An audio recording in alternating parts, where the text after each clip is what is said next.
All right, well, welcome back, folks. I have finally got back around to getting some tools for the MS-362 here, modifications.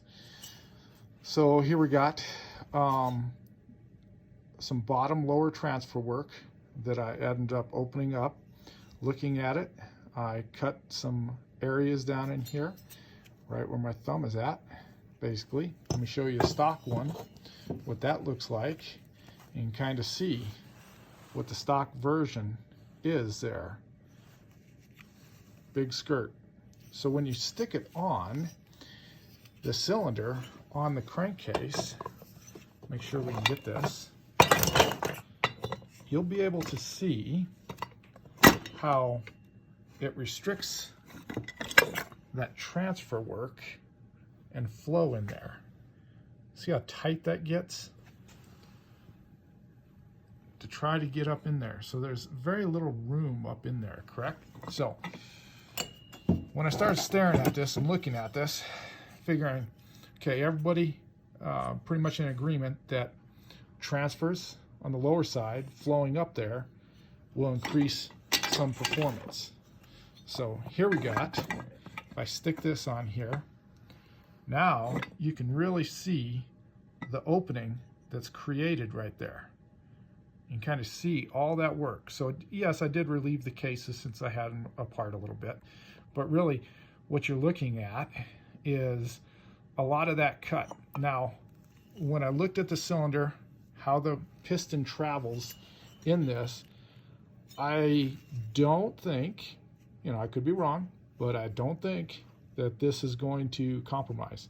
The only way we'll know, get it all back together and fire it up and run it, right? So that's kind of how these cases are looking. So go to this side, you can see the same thing in opening that up. So these transfers are going to feed really well into here, knowing that I still have to go inside the cylinder and do some upper transfer work because the timing numbers are not that good. And it wouldn't matter if this was a Meteor cylinder, because I checked the timing with a stock cylinder as well, no work done. And the timing numbers are pretty much about the same. Maybe that's why it gets around to being a little lazy. So anyways, just a little bit of work I did into the intake, open it up just a little bit, basically more matching the rubber boot that's going in there. So if you can kind of see the differences from them. Of course, I did do a little bit just to play around and see what was in there, but you can kind of see that not much room in there to do anything with, but it should work. It should seal up and work well. So anyways, the only thing we'll do is experiment with it since it's apart. And I don't know if I really have to do anything with this piston. We'll see what's going on with that. And if I do, I'm going to do a base gasket delete on this, lower it down. But inside, I'm going to go ahead and do the trick of putting sandpaper on an old piston, dropping it in there, and raising that squish band, because the squish is going to turn out to be a little bit on the tight side, tighter than I want. It'd be down around like the 14 area, right? 14 thousandths. And that's just too tight. And so that's kind of what I'm looking at doing. Let's see, I think other than that, looking at the numbers, I think I'm gonna have to lower maybe the intake and check it out. But I'll have to get the case back together, and I'll have to see where the numbers are after everything's back together without a base gasket. So anyways, hope you're enjoying this, and we'll catch you on the next one that I'll attach to this video as well. So I'm breaking it here. Okay, I'm back with you here on this MS-362 build put together. Anyways, the modifications that I made, and I'm showing you here. Here's the final look of what we have as far as modification goes. As you can kind of see, I cut the lip and the ring of this cylinder so that it can actually flow a lot better. And I'll show you a stock cylinder, really, what it looks like. So as you can kind of see the difference of the flow rating and cutting this open so that you can get air down these transfers right in here on either side. So that really actually opens it up quite a bit. You're looking straight down at it, basically port matching it to the gasket and the crankcase is really what it comes to. And so in the previous one, so this is the final before it goes together. Didn't really do much. Did a little bit in the upper side here just to smooth out a couple bumps on the intake side. Polished up. I know it could be a little bit better, but it is a lot better than what it was. And I'll go with this as far as the exhaust side goes versus the standard. Widen it just a little bit on either side. Did not touch the roof. And then I had to get in here and take the squish band down a little bit so that I could have a base gasket delete on this. And so going for a base gasket delete to increase the compression, also to change the numbers. Exhaust numbers were way out from what I was kind of gathering for 60cc builds. Make them good work saws, and maybe that's why this thing was rather on the gutless side. Even the stock cylinder here with numbers had a similar drawback to it. It was sitting around 96, 95, 96 degrees on the exhaust, and the intake was 69, 70 on these things. So that's where its numbers are just kind of all scattered. And then I had to go in here, finally wait on an angle grinder to get in there and change the transfers, the upper transfers in there a few degrees, because those were sitting at about 131. And getting some advice from some others on these things is it seems like that was out of whack. So I think after it's all together, I'll get the numbers together. After we put the cylinder onto the case itself, you see I kind of just all I did with the case here is just grind a little bit on the case when it was apart, because I had to change the bearings, smooth out some rough edges, and not very much, just basically gasket matching and matching it up to basically the ports. So you've seen another video that I showed, tremendous difference in it. So I'm hoping that the flow will be better in this piston as far as transfer flows.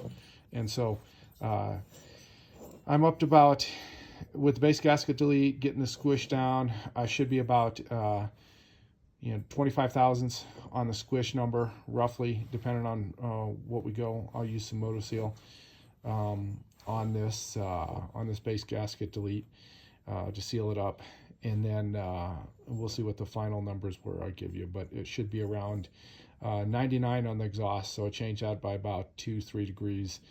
And the intakes I got down to about, I'll check the final numbers, but they should be close to about 124. Actually, I think it might actually be about 123 that these are. So we'll see how much of a change that does. And of course the intake, that's going to be actually also lower the floor. Instead of 69 degrees on here, it's going to be actually around 76, I believe I got it to. So we'll see how much that changes this. Hopefully it wakes this little guy up a little bit, and it'll cut real nice. So it's the first time I've actually ever seen anybody doing something along this similar modification to porting a MS-362. It almost seems like there's nobody's out there really dealing with them and putting them on any videos. And so that's kind of why I've taken this. if you get into some of the others, pretty much everybody is modified the hell out of the 660s, and you really there's nothing new under the sun on that one.